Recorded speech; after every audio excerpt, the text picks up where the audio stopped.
एक गांव में समीर नाम का एक आदमी रहता था। उसके दो छोटे छोटे बच्चे थे, राहुल और अंशु। दोनों बहुत भूखे थे। उनकी मासूम आंखों में बस एक ही सवाल था, आज खाना मिलेगा या नहीं। समीर रोज मेहनत करता था, लेकिन उस दिन किस्मत ने साथ नहीं दिया। काम नहीं मिला और सूरज धीरे धीरे ढलने लगा। राहुल ने धीरे से पूछा, पापा हमें भूख लगी है। समीर का दिल भर आया, लेकिन उसने मुस्कुराकर बोला, डरो मत बेटा, पापा कुछ लेकर आएंगे। ऐसा कर समीर अपने हाथ में भाला लेता है और चुपचाप जंगल की ओर निकल जाता है। उसके कदम भारी थे, लेकिन दिल में सिर्फ एक ही बात थी, मेरे बच्चे भूखे नहीं सोने चाहिए।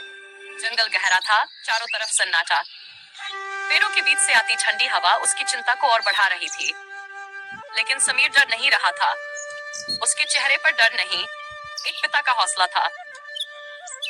समीर एक पेड़ के नीचे थोड़ी देर बैठकर सांस लेने की कोशिश करता है। उसका मन घर की ओर भाग जाता है। मेरे बच्चे भूखे हैं, मुझे किसी न किसी तरह उनके लिए खाने का इंतजाम करना ही होगा। दीदी पापा कब आएंगे, मेरे को भूख लग रहा है।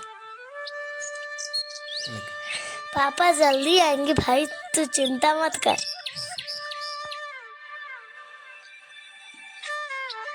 यही सोचते सोचते अचानक जंगल के अंदर से किसी के हिलने डुलने की हल्की सी आवाज आती है। समीर चौकन्ना हो जाता है। वह अपने हाथ में भाले को कस-कस कर पकड़ता है और उस दिशा में तेजी से बढ़ जाता है। थोड़ी दूर जाकर वह रुक जाता है। उसकी आंखों के सामने एक हिरण अपने बच्चे के बैठा था। उसे प्यार से सहला रहा था, उसे दूध पिला रहा था। एक पल के लिए समीर का दिल कांप उठता है। उसे अपने राहुल और अंशु याद आ जाते हैं। जंगल में सन्नाटा छा जाता है। हाथ कांप रहे होते हैं, आंखों से आंसू अपने आप बहने लगते हैं। उसकी आंखों के सामने बार बार वही दृश्य घूम रहा होता है। एक माँ अपने बच्चे को प्यार से देखती हुई, और उसे अपने राहुल और अंशु याद आ जाते हैं।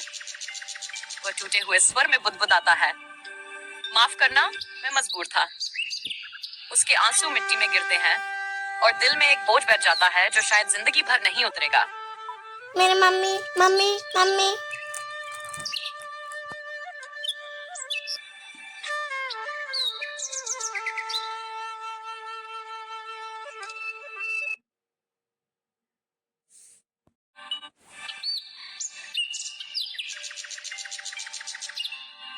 पापा को देखते ही बच्चों के चेहरे खिल उठते हैं। दोनों उछलते कूदते समीर के पास आ जाते हैं, जैसे सारी दुनिया की खुशी उन्हीं की बाहों में छुपी हो। राहुल हंसते हुए कहता है, पापा आ गए, अब सब ठीक हो गया। मेरे अच्छे पापा के लिए सब्सक्राइब करें।